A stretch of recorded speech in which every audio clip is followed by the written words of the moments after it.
الحمد لله نحمده ونستعينه ونستغفره ونؤمن به ونتوكل عليه ونعوذ بالله من شرور أنفسنا ومن سيئات أعمالنا. من يهده الله فلا مضل له ومن يضلله فلا هادي له، وأشهد أن لا إله إلا الله وحده لا شريك له، وأشهد أن سيدنا ومولانا محمدا عبده ورسوله. قال الله تبارك وتعالى: أعوذ بالله من الشيطان الرجيم.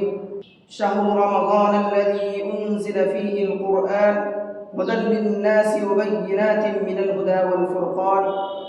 وقال النبي صلى الله عليه وسلم: من قام رمضان إيمانا واحتسابا غفر له ما تقدم من ذنبه، ومن صام رمضان إيمانا واحتسابا غفر له ما تقدم من ذنبه.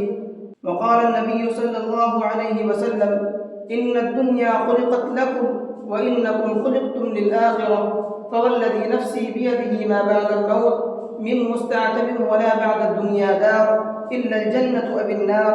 أقول قولي هذا وأستغفر الله لي ولكم أجمعين.